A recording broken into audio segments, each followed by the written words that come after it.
Hello everyone, welcome to WiFi study which a part of an academy group. दोस्तों, आज की इस video में हम देखने वाले हैं कुछ और इम्पोर्टेंट क्वेश्चन आंसर जो कि एग्जाम के पॉइंट ऑफ व्यू से काफ़ी इंपॉर्टेंट होने वाले हैं। तो आप इस वीडियो को शुरू से लेकर एंड तक देखिएगा। वीडियो पसंद आए तो लाइक कर देना और अपने दोस्तों के साथ में शेयर जरूर करिएगा। देखिए, टेलीग्राम सौरभ मलिक ऑफिशियल नाम से इसको ज्वाइन कर लेना। यहाँ पे आप लोगों को हर एक वीडियो की PDF और अनअकैडमी की फ्री क्लासेस के लिंक मिल जाएंगे। अनअकैडमी प्लस सब्सक्रिप्शन के सारे बेनिफिट जैसे कि live classes, structured course, weekly test, unlimited access और भी सारे बेनिफिट आपको मिल जाते हैं जब भी आप अनअकैडमी पर प्लस सब्सक्रिप्शन ज्वाइन करते हैं। दोस्तों, अनअकैडमी का अल्ट्रा कॉम्बैट अभी होने वाला है 24 अप्रैल को। इसमें आप लैपटॉप से लेकर के बहुत सारी चीज़ें जीत सकते हैं, मोबाइल, ठीक है, और फिटनेस बैंड और आपके गिफ्ट वाउचर और काफ़ी सारी स्कॉलरशिप भी आप जीत सकते हैं। तो इसमें आप लोग एनरोल कर लेना और एनरोल करते समय आपको कोड यूज करना है STUDY10, ठीक है, ये कोड। और किसी भी सब्सक्रिप्शन में आप ज्वाइन करते हैं तब भी आपको कोड यही यूज करना है। दोस्तों, crack SSC exam 2022 with PYQs and selection wise test में भी एनरोल कर सकते हैं। इसमें भी आप लोग काफ़ी वाउचर जीत सकते हैं, गिफ्ट वाउचर। और सफलता बैच आपका स्टार्ट हो गया है 20 अप्रैल से, मतलब हो जाएगा। और complete batch on general studies ये भी आपका स्टार्ट हो चुका है 20 अप्रैल से। तो इसमें आप लोग एनरोल कर लेना और कोड यूज करना है दोस्तों, STUDY10, ठीक है। इस कोड को अप्लाई करके आप लोग ज्वाइन कर सकते हैं। बाकी ये सारे टेस्ट फ्री ऑफ कॉस्ट है। तो चलिए शुरू करते हैं आज की वीडियो को। प्लीज़ पूरा एंड तक देखिएगा। दोस्तों, आज की वीडियो का पहला क्वेश्चन है, भारत सरकार का संवैधानिक अध्यक्ष कौन होता है। देखिए, काफ़ी बढ़िया सेशन होगा और पूरा एंड तक देखिएगा, ठीक है। जिस भी क्वेश्चन का आंसर आता होगा नीचे कमेंट बॉक्स में जरूर बताइएगा। इस क्वेश्चन का सही आंसर होगा दोस्तों प्रेसिडेंट। प्रेसिडेंट दोस्तों संवैधानिक अध्यक्ष होता है, बट जो रियल हेड होता है वो प्राइम मिनिस्टर होता है। क्योंकि आर्टिकल 53(1) क्या बताता है, इसको देख लेते हैं। राष्ट्रपति को भारत की संघ की कार्यकारी शक्ति प्रदान करता है, इसलिए वह भारत सरकार का संवैधानिक प्रमुख है, ठीक है। लेकिन शासन की वास्तविक शक्तियां प्रधानमंत्री के कार्यालय में निहित है, इसलिए भारत में प्रधानमंत्री को सरकार का वास्तविक प्रमुख कहा जाता है। तो ये चीज़ आपको जरूर याद रखनी है। तो जो राष्ट्रपति है दोस्तों वह संवैधानिक, ठीक है, हेड है और प्रमुख है। और यहाँ पे जो रियल प्रधान है यानी कि वास्तविक प्रधान कौन है, वो प्रधानमंत्री है, ठीक है। चलिए अगले क्वेश्चन की ओर बढ़ते हैं। दूसरा क्वेश्चन है कि भारत के राष्ट्रपति के पद को भरने के लिए निर्वाचन का आयोजन निम्नलिखित में से कौन करता है। तो गाइज, इस क्वेश्चन का सही आंसर क्या हो जाएगा, बिल्कुल सही है, इलेक्शन कमीशन ऑफ इंडिया यानी कि भारत का निर्वाचन आयोग भरता है, यानी कि ऑप्शन आपका बी राइट आंसर होने वाला है। अगला क्वेश्चन है, भारत के राष्ट्रपति का निर्वाचन करने के लिए निर्वाचन मंडल में निम्नलिखित में कौन शामिल होता है। तो भारत के राष्ट्रपति का निर्वाचन करने के लिए दोस्तों निर्वाचन मंडल में शामिल होते हैं लोकसभा, राज्यसभा तथा सभी राज्यों की विधानसभाओं के निर्वाचित सदस्य। ध्यान सुनिएगा, निर्वाचित सदस्य यहाँ पे वर्ड यूज किया गया है। तो इस क्वेश्चन का सही आंसर हो जाएगा सी, ठीक है। चलिए अगला क्वेश्चन आता है कि भारत के राष्ट्रपति के चुनाव में जीतने वाले प्रत्याशी को प्राप्त करने चाहिए। तो भारत के राष्ट्रपति के चुनाव में जीतने वाले प्रत्याशी को दोस्तों more than 50% and majority of the total votes मिलने चाहिए, ठीक है। तो ये आपका राइट आंसर हो जाएगा डी, 50% से अधिक डाले गए कुल मतों का बहुमत। दोस्तों, संविधान का अनुच्छेद 60 संदर्भित है, आपको बताना है संविधान का अनुच्छेद 60 क्या बताता है। तो इस क्वेश्चन का सही उत्तर क्या होगा, जल्दी बताएं।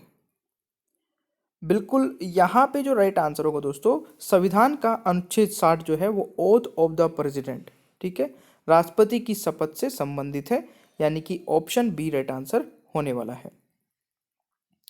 राष्ट्रपति को पद की शपथ कौन दिलाता है। राष्ट्रपति को पद की शपथ कौन दिलाता है। तो मेरे प्यारे दोस्तों, राष्ट्रपति को पद की शपथ दिलाता है chief justice of India, Bharat का मुख्य न्यायाधीश, यानी कि इस क्वेश्चन का सही आंसर ऑप्शन ए हो जाएगा, ठीक है। चलिए अगला क्वेश्चन है, भारत के राष्ट्रपति पर महाअभियोग की विधि अपनाई गई है। तो भारत के राष्ट्रपति पर महाअभियोग की जो विधि है दोस्तों वह अपनाई गई है USA के संविधान से, यानी कि ऑप्शन ए राइट आंसर हो जाएगा, यानी कि इम्पीचमेंट प्रोसेस हमने यूएसए से लिया है। और दोस्तों जो पद है प्रेसिडेंट का वो भी हमने यूएसए से ही लिया है, तो इस क्वेश्चन का भी राइट आंसर यूएसए हो जाएगा। सॉरी। अगला क्वेश्चन है, भारत के राष्ट्रपति को उनके पद से कौन हटा सकता है? सॉरी। तो मेरे प्यारे दोस्तों इस क्वेश्चन का राइट आंसर होगा, भारत के राष्ट्रपति को उनके पद से हटा सकता है पार्लियामेंट के द्वारा, यानी कि ऑप्शन सी राइट आंसर हो जाएगा, यानी कि इम्पीचमेंट प्रोसीजर के द्वारा। नेक्स्ट क्वेश्चन है, भारत के राष्ट्रपति के चुनाव के लिए नागरिक को कितनी आयु पूरी कर लेनी चाहिए? तो भारत के राष्ट्रपति चुनाव के लिए नागरिक को मिनिमम 35 वर्ष पूरी कर लेनी चाहिए और मैक्सिमम का कोई प्रावधान नहीं है, ये भी आप जरूर याद रखिएगा। देखिए संविधान के अनुच्छेद 58 में बताया गया है कि भारत के राष्ट्रपति के रूप में चुने जाने के लिए आवश्यक योग्यता का उल्लेख है। आवश्यक योग्यता में शामिल क्या क्या है ये मैं बता देता हूँ। सबसे पहले तो यह है कि दोस्तों वह भारत का नागरिक हो, ठीक है, 35 वर्ष की आयु पूरी कर चुका हो और उसे हाउस ऑफ पीपल यानी कि लोकसभा के सदस्य के रूप में चुनने के लिए योग्य होना चाहिए। यानी कि जो सदस्य दोस्तों प्रेसिडेंट के लिए नियुक्त होगा उसे लोकसभा मेंबर की जो रिक्वायरमेंट होती है, क्वालिफिकेशन, वो सारी रिक्वायरमेंट होगी, यानी कि वो सारी चीज़ें पूरी होनी चाहिए। तो ये पॉइंट भी आप नोट कर लीजिएगा। अगला क्वेश्चन है, राष्ट्रपति की सेनियोरिटी आयु क्या है? तो राष्ट्रपति की दोस्तों रिटायरमेंट एज जो है वो कोई नहीं है, नो एज लिमिट है। ये आर्टिकल 56 में दोस्तों बताया गया है, इसको करेक्ट कर लेना, 56 होगा। 56 के भाग 1 में राष्ट्रपति के कार्यकाल का उल्लेख है जो उस तिथि से 5 वर्ष का है जिस दिन वह अपने कार्यालय में प्रवेश करता है, ठीक है। तो ये आपको याद रखना है। भारत का उपराष्ट्रपति निर्वाचित होता है दोस्तों, भारत का उपराष्ट्रपति निर्वाचित होता है। तो भारत का उपराष्ट्रपति निर्वाचित होता है संसद के सदस्यों द्वारा, द मेंबर्स ऑफ पार्लियामेंट द्वारा। नेक्स्ट क्वेश्चन है, भारत के राष्ट्रपति को प्रति माह कितना वेतन प्राप्त होता है? भारत के राष्ट्रपति को प्रति माह कितना वेतन प्राप्त होता है? तो गाइज इस क्वेश्चन का जो सही उत्तर होगा that is option D, 5 lakh रुपए प्राप्त होता है। राष्ट्रपति अपने पद से त्यागपत्र देना चाहे तो वह किसे देगा? तो राष्ट्रपति अगर अपना त्यागपत्र देना चाहता है तो वह अपना त्यागपत्र दोस्तों वाइस प्रेसिडेंट को देगा, ठीक है। आर्टिकल 56 का 1 भाग कहता है, में उल्लेख किया गया है कि भारत के राष्ट्रपति उपराष्ट्रपति को संबोधित करता है, एक पत्र लिखकर अपने पद से इस्तीफा दे सकता है। और के अनुसार उपराष्ट्रपति को संबोधित किसी भी इस्तीफे को लोकसभा अध्यक्ष सूचित किया जाएगा, ये भी आपको याद रखना है। भारतीय संविधान का अनुसार भारत के राष्ट्रपति के कार्यालय में रिक्त को भरा जाएगा कितने दिन के अंदर? तो ये दोस्तों भरा जाएगा 6 महीने के अंदर, यानी कि राष्ट्रपति का जो ऑफिस खाली होगा तो उसको विद इन 6 मंथ दोस्तों भरा जाएगा, यानी कि ऑप्शन इसका राइट आंसर बी होने वाला है। नेक्स्ट क्वेश्चन है, राष्ट्रपति द्वारा संसद के लिए कितने सदस्यों को नामित किया जा सकता है? जल्दी बताइए।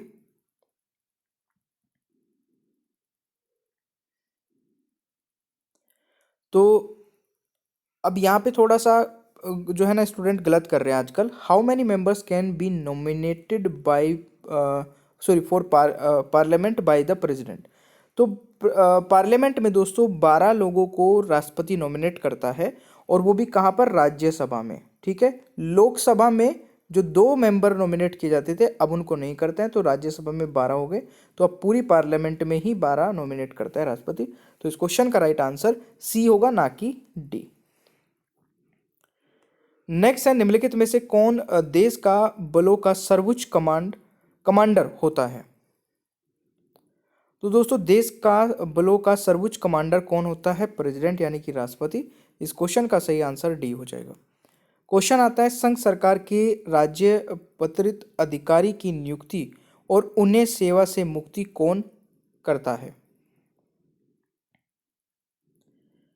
तो इस क्वेश्चन का जरा आंसर बताइए क्या होने वाला है। दोस्तों इस क्वेश्चन का सही उत्तर होगा संघ सरकार के राज्य पति अधिकारी की नियुक्ति और उन्हें सेवा से मुक्ति कौन करता है? द प्रेसिडेंट ऑफ इंडिया, यानी कि ऑप्शन ए हो जाएगा। दोस्तों राष्ट्रपति भारत संघ के कार्यकारी प्रमुख है। भारत के सभी महत्वपूर्ण नियुक्तियां भारत के राष्ट्रपति द्वारा की जाती है।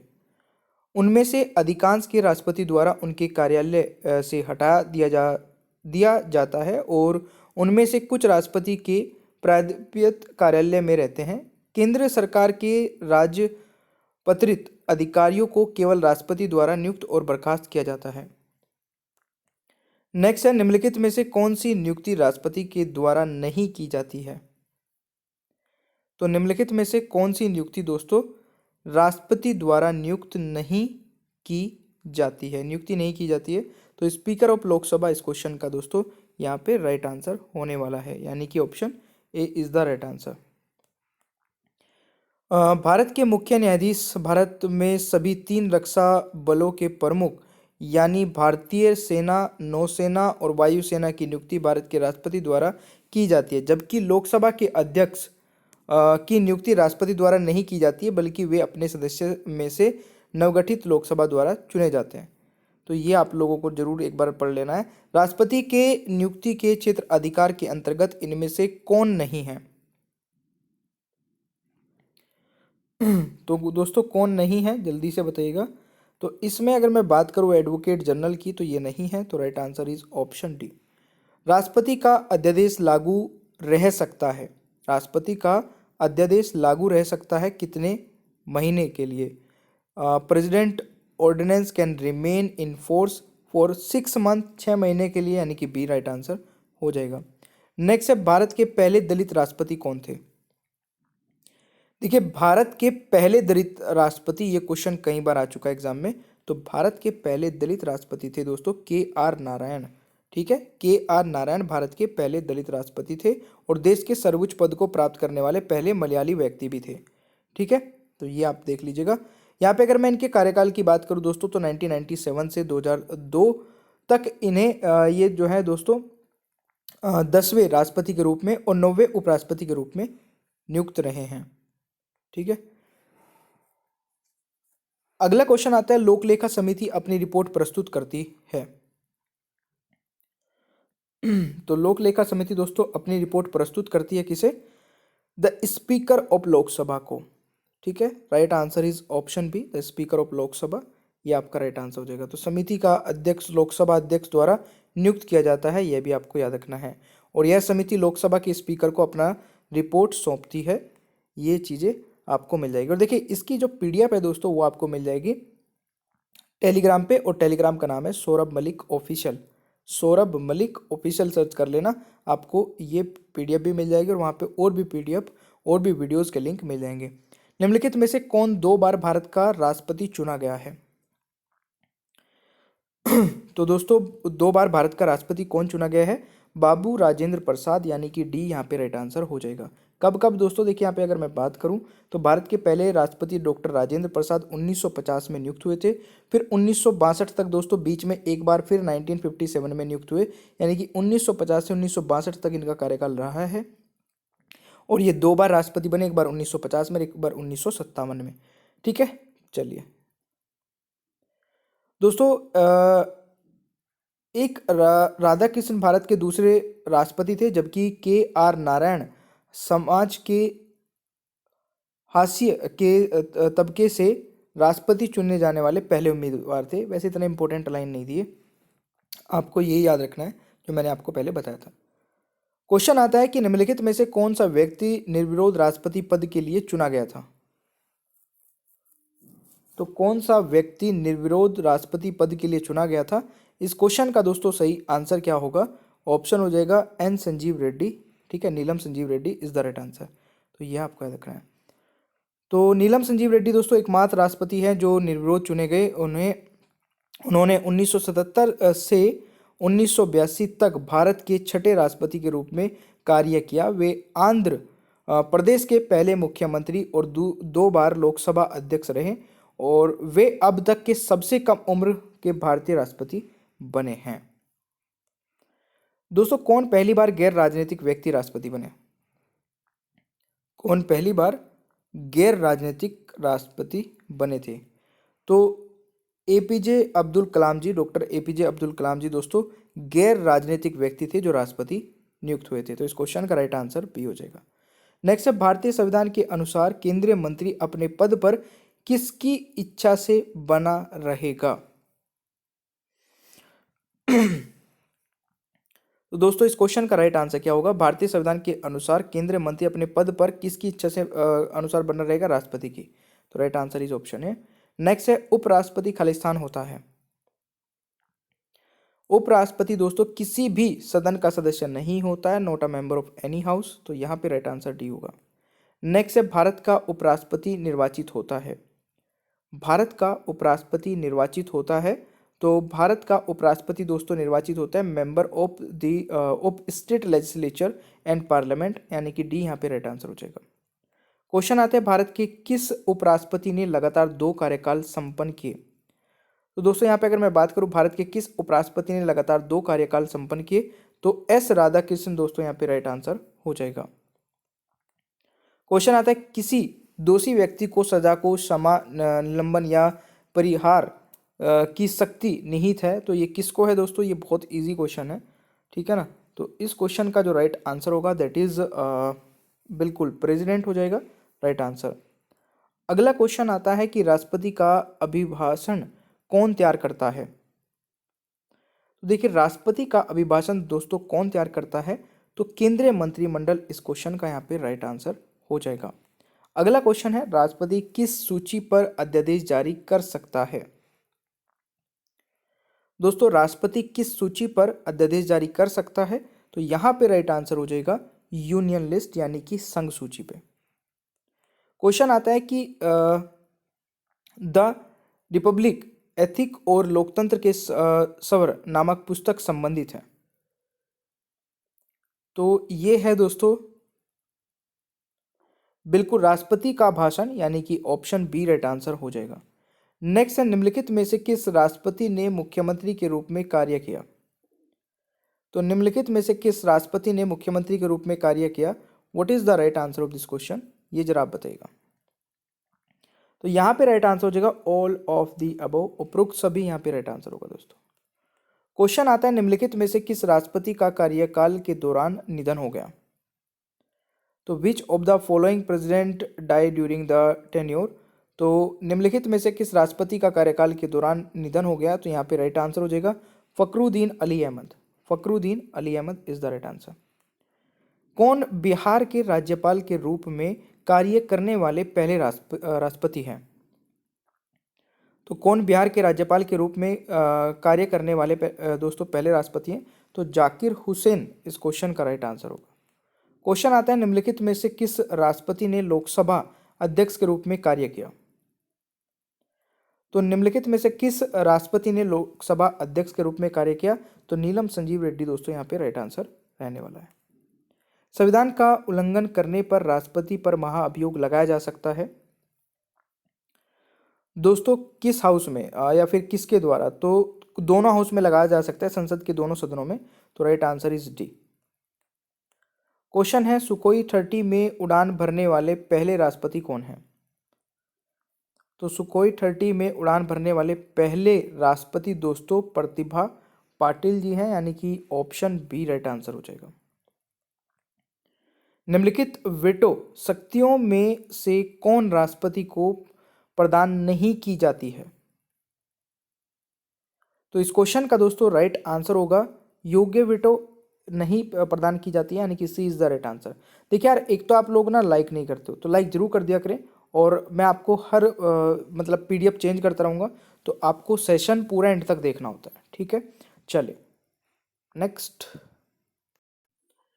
और देखिए गाइज, एक बहुत ही अच्छा फीचर जो कि अनअकैडमी पर आपको मिल जाता है, जहाँ पे आप रिपोर्ट कर सकते हैं कोई भी inappropriate content in the video, मतलब वीडियो में आपको कुछ भी ऐसा लगता है जो कि स्टडी से रिलेटेड नहीं था, तो आप उसको रिपोर्ट करके अपना प्राइज़ विन कर सकते हैं। ठीक है, नीचे ही डिस्क्रिप्शन बॉक्स में आपको एक फॉर्म मिल जाएगा जिसमें आप ये चीज़ें भेज के, और जो सबसे पहले भेजेगा उसको प्राइज़ मिलेगा। ठीक है, बाकी thank you so much guys, channel को सब्सक्राइब कर लीजिएगा, पीडीएफ भी आप डाउनलोड कर सकते हैं, बेल आइकन को ऑन रखिए और वीडियो को लाइक और शेयर करना भूलिएगा मत। ठीक है, और देखिए अनअकैडमी पर मेरी 2 स्पेशल क्लासेस हो रही है, इसके बारे में मैं बता देता हूँ। एक तो दिन में होती है दोस्तों 2:30 बजे, ठीक है, और एक होती है रात को 11 बजे। दोनों ही इंपॉर्टेंट है, और दोनों क्लासेस को आप कैसे देख पाओगे, नीचे डिस्क्रिप्शन बॉक्स में मेरी प्रोफाइल का लिंक आपको मिल जाएगा, अनअकैडमी प्रोफाइल का लिंक, उस पर क्लिक करना है, फॉलो कर लेना है, और फॉलो करते ही आपके पास नोटिफिकेशंस आने स्टार्ट हो जाएंगे। ठीक है, तो चलिए मिलते हैं नेक्स्ट क्लास में।